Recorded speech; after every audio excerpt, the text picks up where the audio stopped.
why is PPFAS fund doing what it is doing? And PPFAS fund की strategy क्या है? कई लोगों को ऑप्टिकली लगेगा कि फंड अभी स्ट्रगल कर रहे हैं, और वैल्यू इन्वेस्टिंग के प्रिंसिपल्स क्या रहते हैं and what to do about the fund going forward. Their fund has increased. Like they are one of the mutual funds जिसपे एक ही कैटेगरी में मतलब एक ही फंड में 1,41,000 करोड़ का AUM हो गया. IT में आई थिंक इनका एक्सपोजर अभी 9% का है.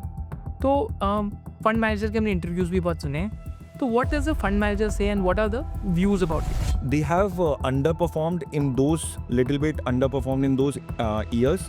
But अगर हम like हमेशा लॉन्ग टर्म देखना चाहिए कि क्या परफॉर्मेंस हो रही है, तो they have outperformed.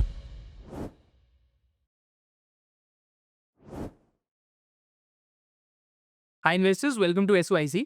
तो आज के सेशन में हम क्या करेंगे, क्योंकि ऑडियंस और इन्वेस्टिंग कम्युनिटी से बहुत क्वेश्चंस आते हैं कि why is PPFAS fund doing what it is doing, and PPFAS fund की स्ट्रैटेजी क्या है? कई लोगों को ऑप्टिकली लगेगा कि फंड अभी स्ट्रगल कर रहे हैं, और वैल्यू इन्वेस्टिंग के प्रिंसिपल्स क्या रहते हैं and what to do about the fund going forward.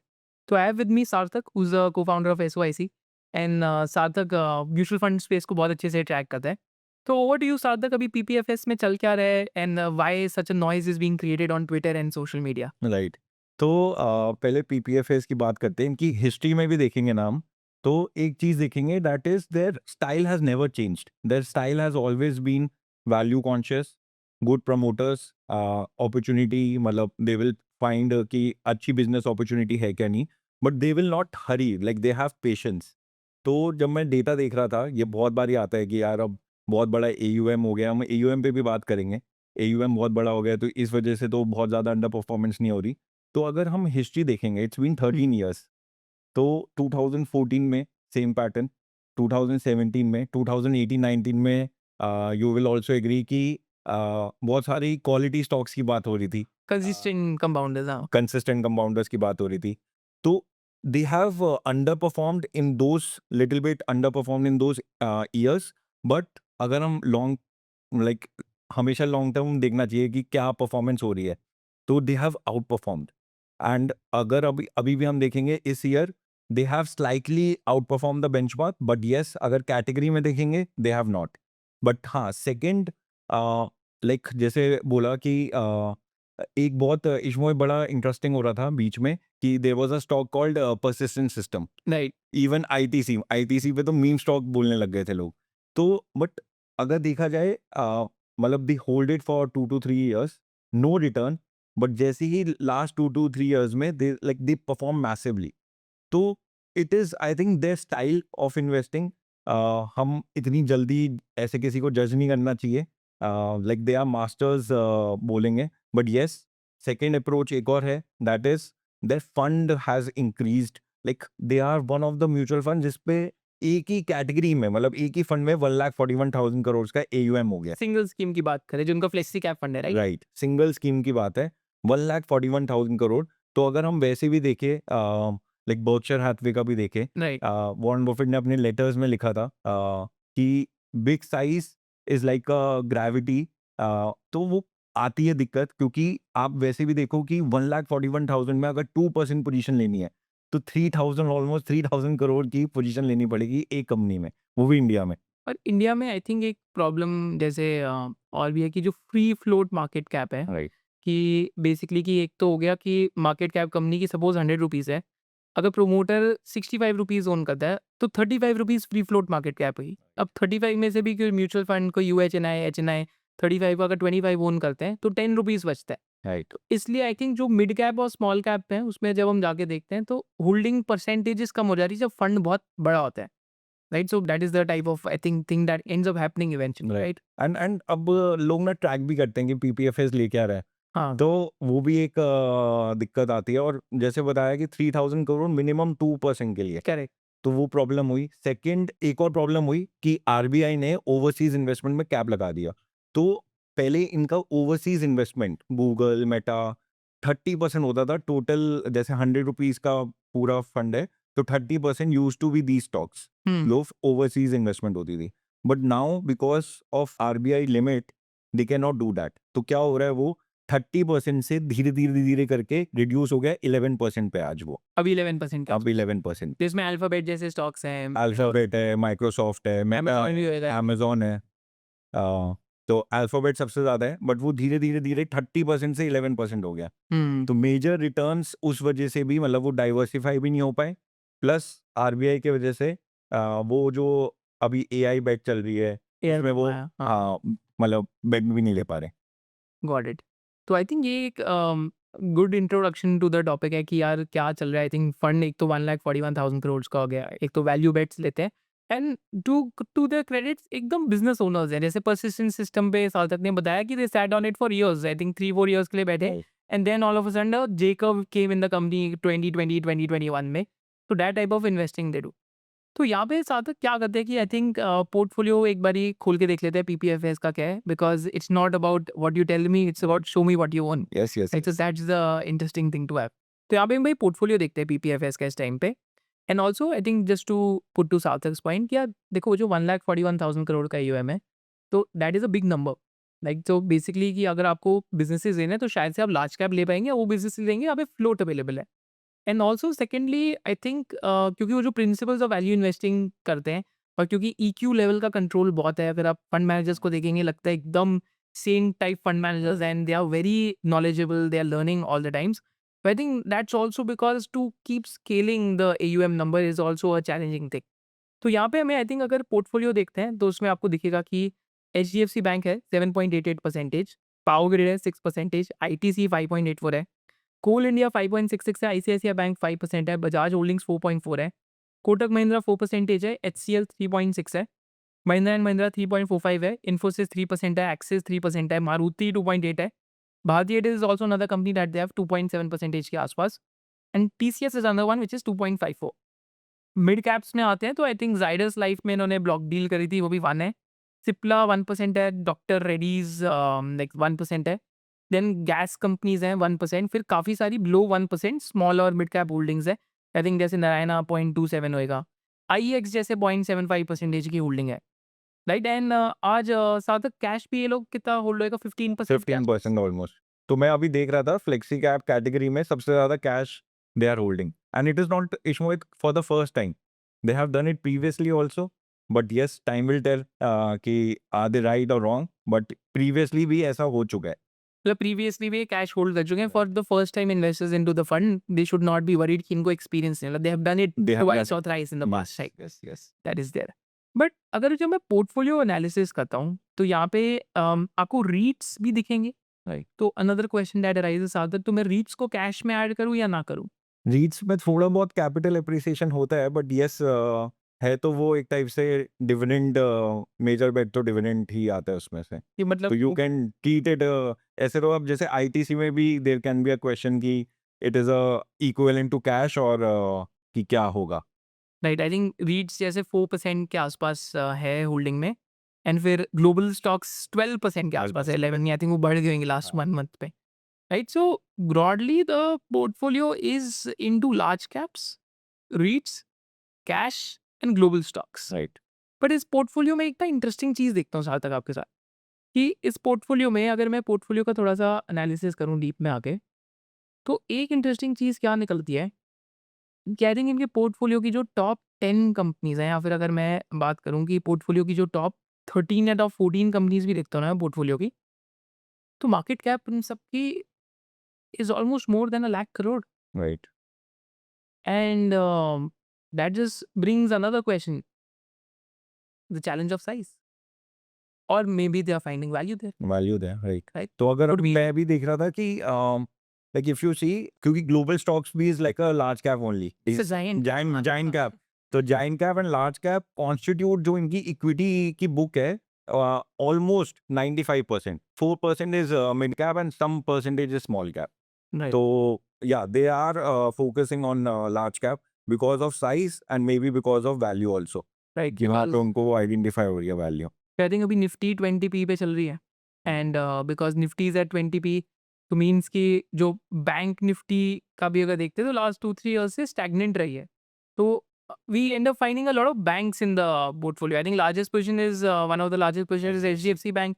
अगर ICICI bank, HDFC bank, Axis bank, मतलब कोटक बैंक भी एक्चुअली, तो लोग जैसे मैग 7 है यूएस में, तो इनके पास P4 है, all the top 4 private banks in the India.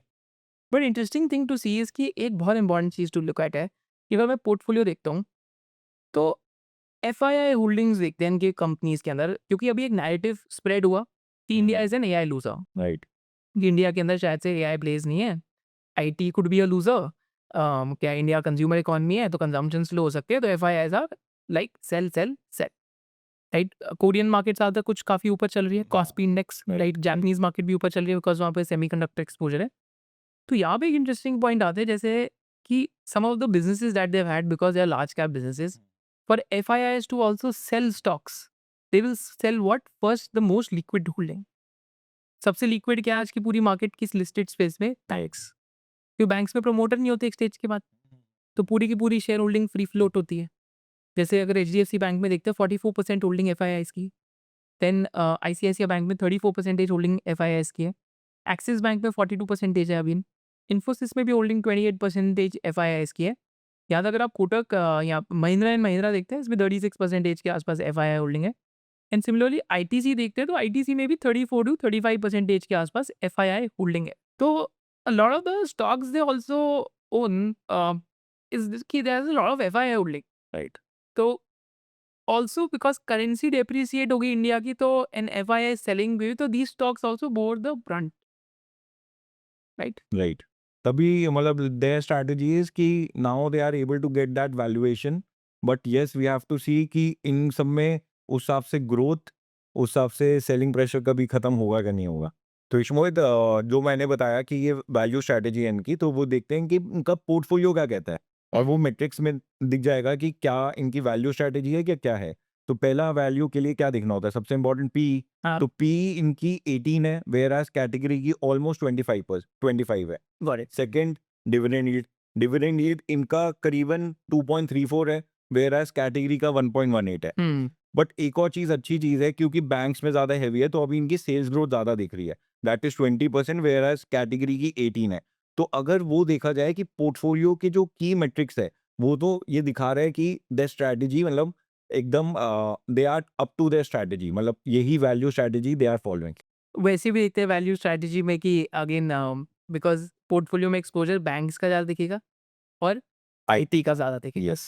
क्योंकि आईटी पे भी अभी एक बहुत लोगों का डिबेट चल रहा है, तो हम आईटी पे भी डिस्कशन करेंगे because any discussion without IT is futile eight the moment. तो आई थिंक ऑलमोस्ट 32% ये बैंक्स और आईटी में ही है इनका।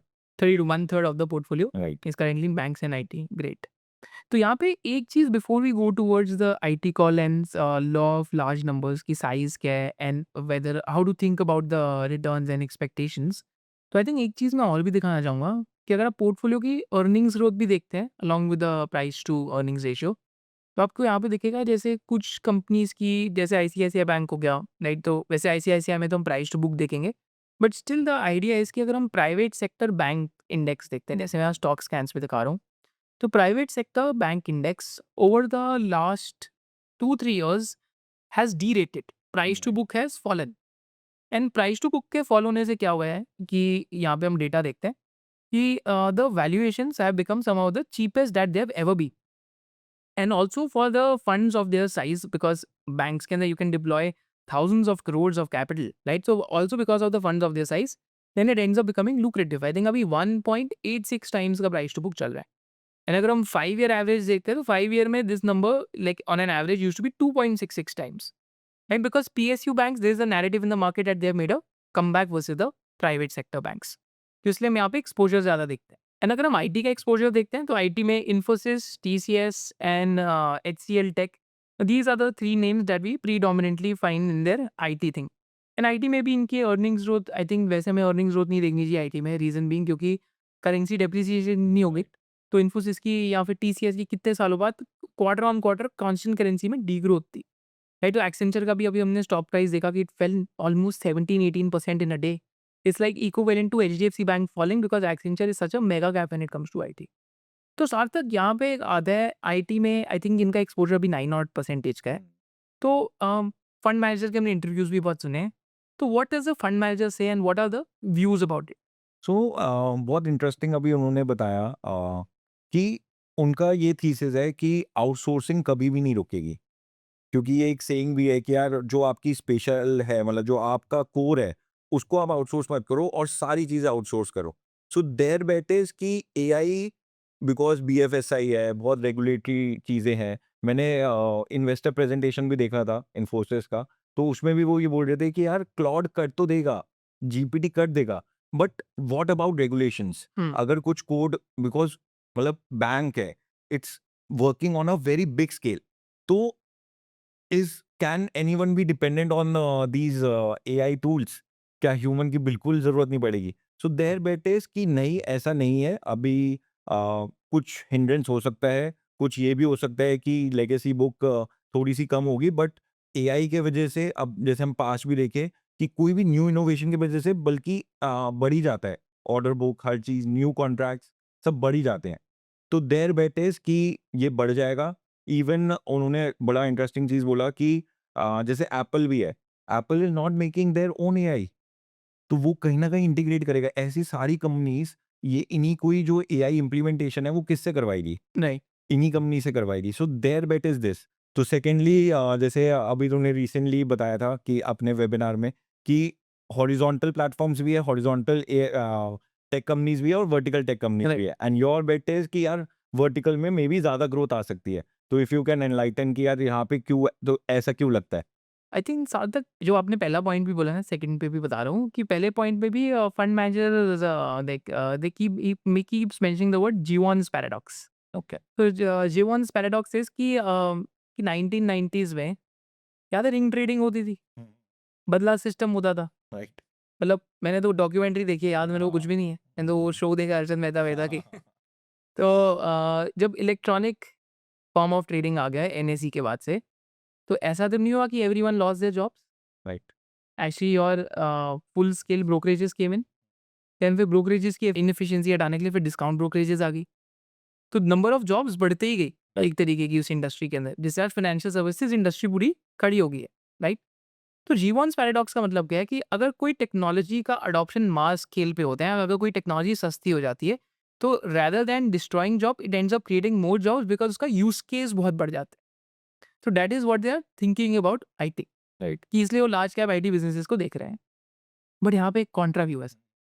Now this is what the market is thinking.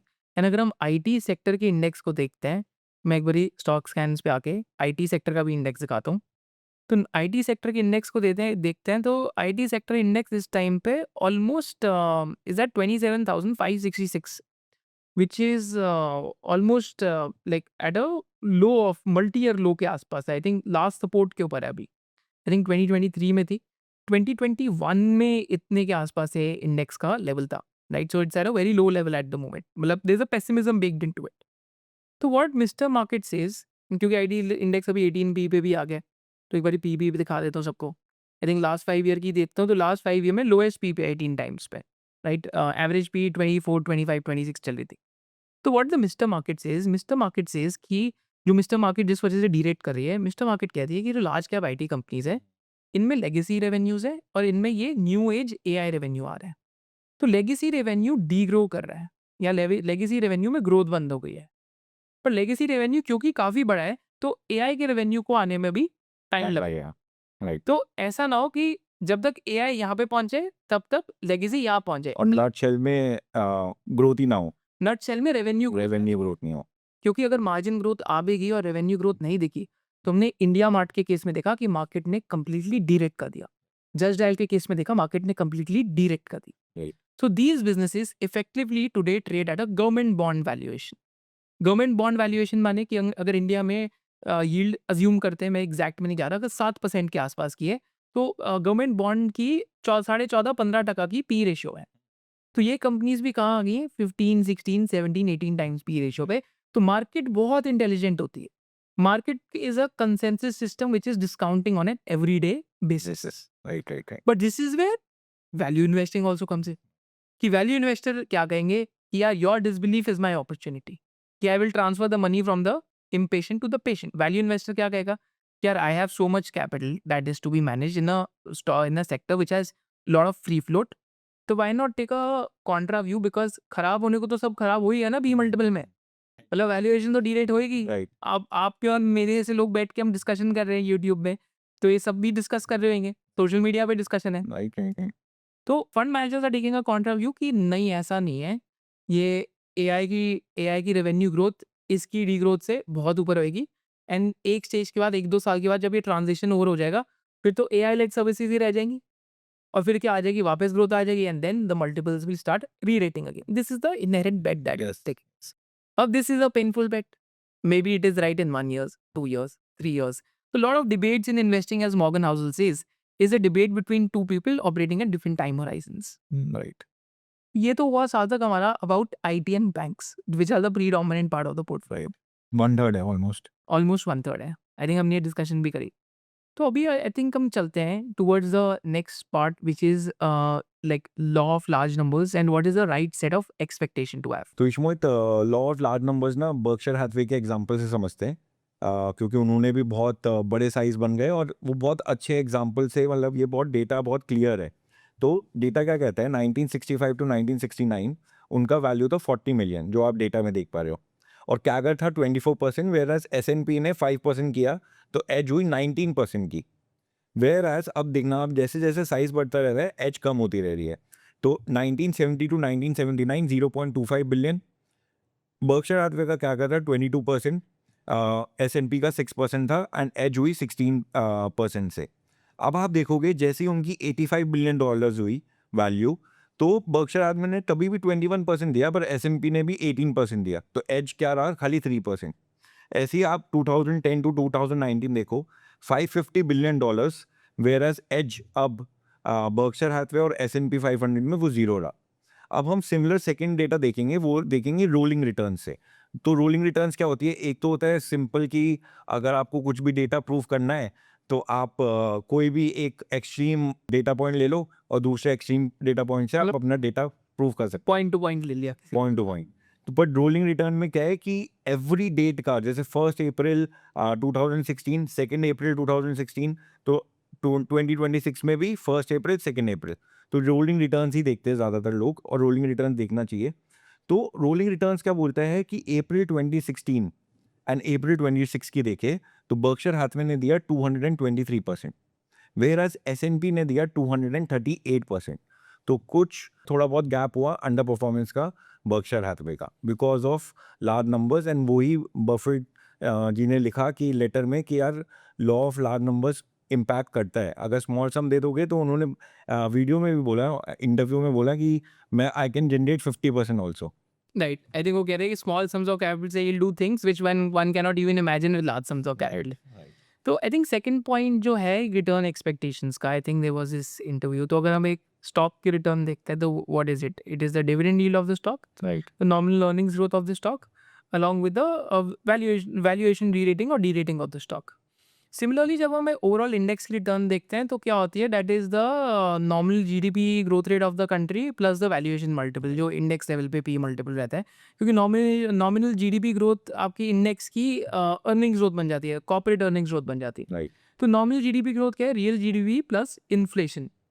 तो आई थिंक जो राजीव ठक्कर जी हैं उन्होंने इंटरव्यू में भी बताया, this is a very important point. I think जो भी लोग इक्विटी मार्केट्स में राइट एक्सपेक्टेशन रखना ज़रूरी है। तो फंड तो लार्ज है, ठीक है, the it's behaving like a large cap fund, but I think probably still doing much better than Nifty वो लास्ट 10 ईयर्स 17% का कैगर है and also they know what they are doing. Clarity बहुत एकदम सही है कि एकदम वैल्यू इन्वेस्टिंग के प्रिंसिपल्स फॉलो कर रहे हैं, पर रिटर्न एक्सपेक्टेशन है क्लियर करना ज़रूरी चीज़ है, क्योंकि लास्ट 4-5 ईयर्स में 15-20% का CAGR बहुत कॉमन था म्यूचुअल फंड इन्वेस्टिंग में। राइट। पास्ट डेटा यही बोलता है। आप कोई भी म्यूचुअल फंड उठाइए, right, 15-20% CAGR in spite of 2 years of correction देखें तो 2020 से इतना तो बैठा ही। और फाइनेंशियल प्लानिंग भी इसी पे ही अभी भी कैलकुलेट हो रही है। राइट। मतलब लोग 20% पे फाइनेंशियल प्लान्स बना रहे हैं, इट डजंट मेक सेंस। तो आई थिंक राजीव ठक्कर जी ने एक इंटरव्यू में भी बताया कि यार 10-12% CAGR shall be the new norm, because India में जो इन्फ्लेशन है वो स्ट्रक्चरली लोअर हो गई है, राइट। तो अगर इन्फ्लेशन स्ट्रक्चरली लोअर होती है तो आपकी nominal GDP growth rate lower हो जाती है। I think for people who have moderate to mild expectations and who are doing long-term financial planning and who are comfortable with the value investing approach, PPFS still can be a very good fund to be in, right? जैसे उनके जो principles हैं, they are very true to the principles, which is a pro about them. But now again a question arises कि क्योंकि fund के scale है, right, and PPFS has done tremendously well. एक time पे PPFS भी 8-10 हज़ार करोड़ का था जो आज 1,41,000 करोड़ का हो गया। तो ऐसे भी फंड्स हैं जिनका साइज स्मॉल होएगा, बट अगेन उनकी अप्रोच शायद से एकदम वैल्यू अप्रोच ना हो। तो there are different approaches also in the market. What do you think about this Arth? मतलब मैं जैसे सोचता हूँ क्या मैं अपना जैसे पोर्टफोलियो स्ट्रक्चर भी करता हूँ इसमें, तो अगर हम फ्लेक्सी कैप में देखें तो सारे फंड मैनेजर्स का डिफरेंट स्टाइल है। Like you mention in your webinars also कि एवरी मतलब मार्केट में I have to earn money, I have to beat index, but my style would be very different. किसी का वैल्यू अप्रोच है, किसी का कॉन्ट्रा अप्रोच है, किसी का गार्प अप्रोच है, किसी का क्वालिटी अप्रोच है। तो माय सेइंग वुड बी कि if we are only looking at flexi cap, pick another mutual fund also. You can have bucket of mutual funds. So not more diversify कि भाई 50 mutual funds ले लिया, उसका कोई sense नहीं है। आई think 3-4 एक राइट नंबर राइट, रहेगा। 3-4, एंड उसमें ये देखना इंपॉर्टेंट है कि जो फंड मैनेजर है उनका स्टाइल अलग है क्या। तो फॉर एग्जांपल हमने एक वैल्यू ले लिया, एक का Oriented. ग्रोथ ओरिएंटेड ले लिया, तो इससे क्या होगा कि हमारे पास एक डाइवर्सिफिकेशन हो जाएगा, प्लस अप्रोच की डाइवर्सिफिकेशन हो जाएगी, and ultimately my portfolio can out perform the benchmark. And I think smaller base also helps. There's, I think, again, we don't promote any AMC and stuff because we don't have any interest in stuff. But there's a smaller base में जैसे trust small small cap cap है, था, या फिर Invesco mid cap and small cap था, Helios flexi cap. इलियॉस flexi cap है। तो ये सारे एक स्मॉल लो बेस के अंदर है। But again this could be again a basket of mutual funds where you expect someone to be a large cap oriented one because of the size, someone where you think कि थोड़ा सा risk ज़्यादा हो सकता है, but वो mid and small cap में है, तो शायद से they are playing in areas where the companies might be growing faster. Right, and we have made a checklist also mutual funds की, सो हम वो डिस्क्रिप्शन में भी डाल देंगे, so that it will become easy for them to identify कि कौन से पोर्टफोलियो कैसे स्ट्रक्चर करना है of mutual funds also. Right. So I think Sarthak we covered a lot of pointers. तो इन कंक्लूजन हम लोग शायद से ये कह सकते हैं कि अब पीपीएफएस के अभी भी फिलॉसफी सेम है, ट्रू है, वैल्यू फिलॉसफी है। कॉन्ट्रा जा रहे हैं, बैंक्स ले रहे हैं, आईटी ले रहे हैं, कोल इंडिया काफ़ी लिया, पावर ग्रिड बहुत लिया। तो P multiples is like 18 times of the portfolio. Time to time periodic underperformance हर फंड की होती है, ऐसा नहीं होता कि आप हर बार ये आउट परफॉर्म करेंगे। एक्सपेक्टेशंस को राइटली एडजस्ट करना है because the size also makes investing difficult, and also they are very true to value investing जिसमें time to time underperformance की साइकिल्स आती है। एंड अगर किसी को एक्सपेरिमेंट करना है तो आप डाइवर्सिफाई करके डिफरेंट बास्केट्स Basket. देख सकते हैं। I think thank you so much for doing this, Sarthak. Thank you. I really enjoyed. And to the viewers, what were your key learnings? आप कैसे सोचते हैं PPFS बारे में? Do let us know in the comment section below. With this, जय हिंद।